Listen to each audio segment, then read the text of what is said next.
So in today's session, I'm going to explain about the functioning of the heart.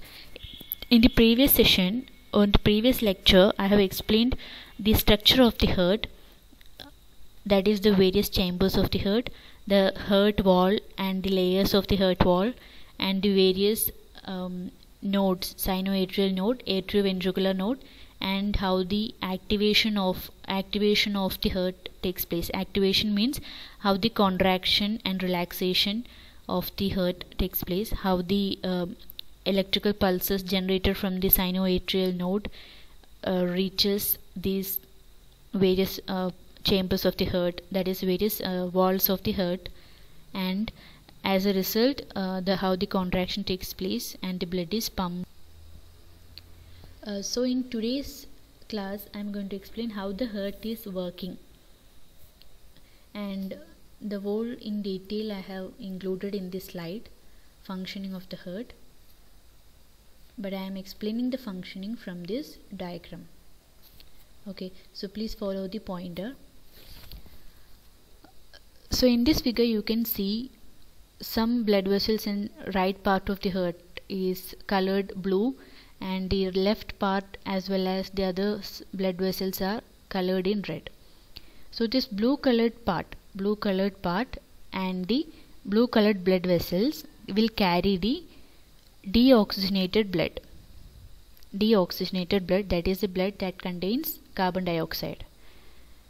And the right part of the heart, which has red color, and the red colored blood vessels would carry the oxygenated blood, or the blood that contain oxygen. Okay, so you can see to the right atrium we have two veins, inferior vena cava from the lower part of the body and superior vena cava from the upper part of the body. So the deoxygenated blood from the upper part of the body, such as from heart, our hands and all, it is collected. The superior vena cava collect those deoxygenated blood from those parts to the right atrium, whereas the inferior vena cava collects the deoxygenated blood from the lower part of the body, such as legs and other parts of the body below the diaphragm, to the right atrium. Similarly, from the right ventricle, as the right ventricle heart walls receives the electrical pulses from the sinoatrial node or from the Purkinje fibers, this right ventricle will get contracted and the blood is pumped to the pulmonary artery, and this pulmonary artery carries away this deoxygenated blood to lungs. Okay, so this pulmonary artery is providing the deoxygenated blood to lungs. The deoxygenated blood contains carbon dioxide, so it is given to the lungs for oxygenation purpose. That is, the carbon dioxide within the blood is exchanged with oxygen, and this oxygenated blood then return to the heart, to the left part through the pulmonary veins. Okay, so as this system, that is as this artery is going to the lungs, this is known as pulmonary. This word pulmonary links with the lungs. Okay, so those system, that is the pulmonary artery to the lungs and from the lungs to the pulmonary veins, such that system, that is from the pulmonary valve to the pulmonary vein, this circulation is known as pulmonary circulation within the heart. Okay, so from the lungs, what happens within the lungs? The oxygenation takes place, that is the carbon dioxide from the deoxygenated blood is removed and the oxygen is filled in it and it becomes oxygenated blood, and this oxygenated blood is carried away from the lungs by the pulmonary veins to the left atrium, and as the left atrium muscles receives the electrical pulses from the nodes, atrioventricular node through the Purkinje fibers, it will contract. As a result, the blood from the left atrium will enter into the left ventricle through bicuspid valve and after some delay, when the left ventricle walls got the electrical pulses, it will contract. As a result, the blood within the left ventricle will move to the aorta through the aortic valve, and from the aorta to various arteries. Okay, so this is happening in the heart. Now from the left ventricle, the blood is pumped out of the heart to various parts of the body, that is to upper part, lower part, and to all the organs we require blood. So to all these organs, from the aorta through these different arteries, the blood is pumped out. Okay, so for that more pressure is required to pump the blood to various parts of the body than to pump the blood to lungs. So that is why the left ventricular muscles will be more thicker than right ventricular muscles. Also the aortic muscles, the blood vessel aortic muscles will be more thicker than pulmonary arteries. Okay, so that is it. So that is the functioning of the heart. That is, I will explain once more. The blood from the upper part of the body, deoxygenated blood from the upper part of the body, will enter into right atrium, superior vena cava, and deoxygenated blood from lower part of the body will enter the right atrium through inferior vena cava. And as the right atrium walls receives the electrical pulse signals from the sinoatrial node, it will get contracted. It will contract first, and as a result, the blood within it will enter the right ventricle through tricuspid valve. And then, when the right ventricle receives the pulses, it will contract, and the blood will pump out to the pulmonary artery, and from the pulmonary artery to lungs. Okay, and from the lungs, the deoxygenated blood converted to oxygenated blood, and that is carbon dioxide is removed and oxygen is filled. This oxygen rich blood or oxygenated blood will reach the left atrium through pulmonary veins, and as the left atrium contracts, the oxygenated blood enters left ventricle, and when left ventricle contracts, this blood is pumped out of the heart to various parts of the body. Okay, so here this circulation, that is from the left ventricle to the aorta to various systems of the body, this circulation is known as systemic circulation.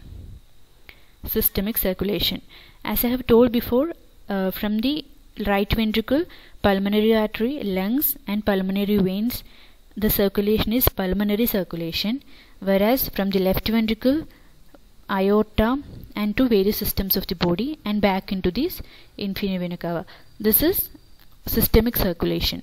So this systemic circulation requires more pressure or force. That is why the heart walls associated with the systemic circulation will be more thicker than the heart walls associated with the pulmonary circulation. Okay, so that is the functioning of the heart.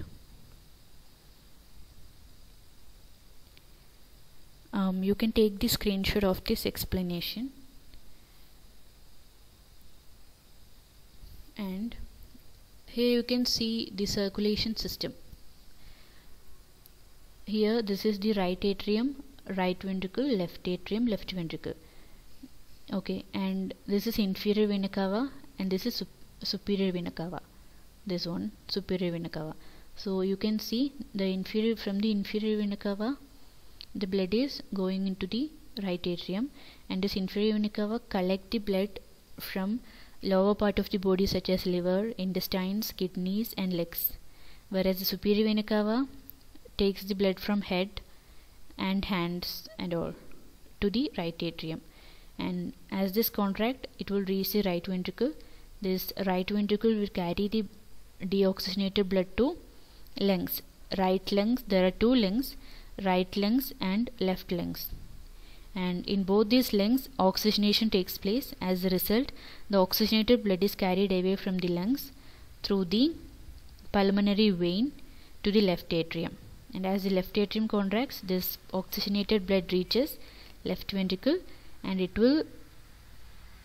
as it contracts, it is taken away, the blood is taken away through the aorta to various part of the body.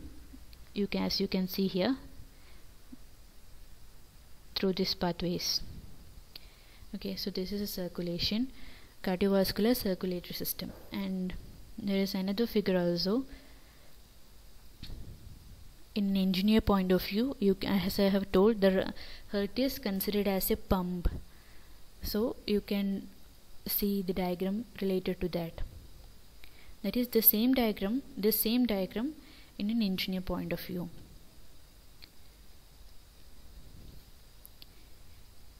Okay, so that is a functioning. Now another thing I have forgot to tell you, that in this heart you can see the only artery that carries the impure blood. The only artery that carries the impure blood is pulmonary artery, and the only vein that carries the pure blood is pulmonary vein.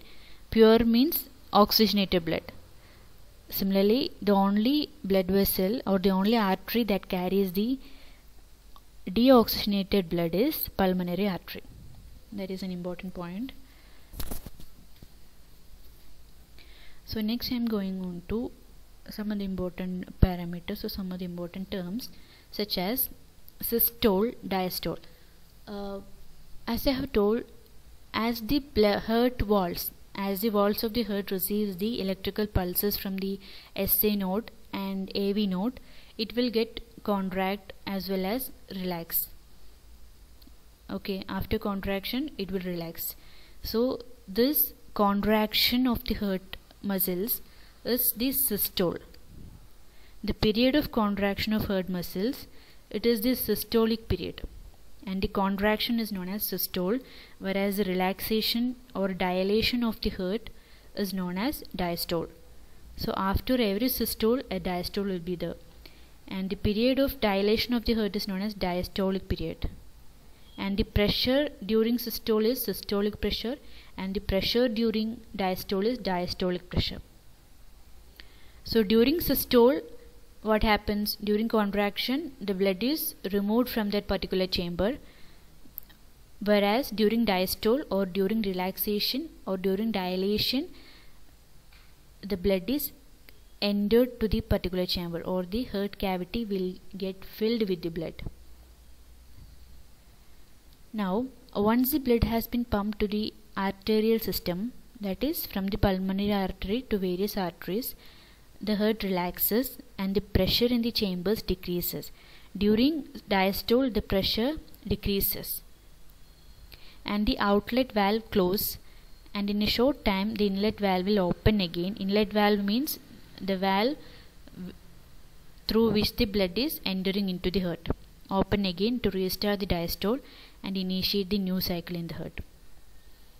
Okay, so there is a period between the systole and diastole, during which the valves open and close, and after passing through many bifurcations of the arteries. Bifurcations means branches.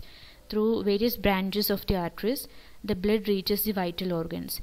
So you can see from the heart, the pulmonary artery is there, and the diameter of that vessel will be large, whereas as it branches out to the various organs, the diameter of the branches decreases, and at first the largest diameter artery is known as pulmonary artery, and from it the direct branches arterioles, and again it get divided into capillaries, and the capillaries will be there in the organs, and within the capillaries the blood exchange takes place. That is, deoxygenated blood is collected and oxygenated blood is supplied. Okay, and similarly the capillaries again divided into venules, and venules will become veins, and then larger veins, and ultimately form the superior and inferior vena cava. Okay, so from this you can realize that these arteries are eventually turning out to veins. these are all connected, interconnected. Okay, so at first pulmonary artery will branches out to arterioles, and then it will again get branches out to capillaries within the organs, and within the capillaries it is the oxygen exchange takes place, and it is again divided to venules, which will become veins, and then larger veins, which is superior and inferior vena cava, and these veins will carry the deoxygenated blood back to the heart. So this is happening, the completion of the cycle takes place here. Okay, now some of the various measurements of the heart. So our heart beat at an average rate of 75 beats per minute in a normal adult. Okay, even though it may vary due to some physical exercises, or during rest period it may reduce to some 2 or 3 beats. Similarly, during heavy exercises and all, or during heavy physical activities, it may increase to 80, 82 and all. Similarly, the heart pumps about 5 to 6 liters of blood per minute. Okay, in normal cases it is 5 liters, and it may vary to 5 to 6 liters depending upon the physical activity. And about 75 to 80% of blood volume is in veins, and 20% is in arteries, and the remainder is in capillaries within the organs. And systolic, that is contraction time, systolic blood pressure in a normal adult is in the range of 95 to 140 millimeter Hg, and the average of it is 120 millimeter Hg. So it can vary, systolic pressure can vary between this 95 to 140. And if the systolic pressure, if it becomes higher than this value, it is dangerous, so treatment should be taken. So next, diastolic pressure. Normal diastolic pressure is the lowest pressure between the beats. Beats means contraction. One beat is contraction and relaxation. One contraction, one relaxation is one beat. So lowest pressure between this beat, it is a normal diastolic pressure. It ranges from 60 to 90 millimeter Hg and 80 millimeter Hg, about being average. Okay, so if it is below this value, then measures are to be taken. If it is above or below this range, the measures are to be taken to correct it. So this is the function of the heart. Hope you are all clear with it. In the next session we will go into our next physiological system, that is respiratory system. Okay, thank you.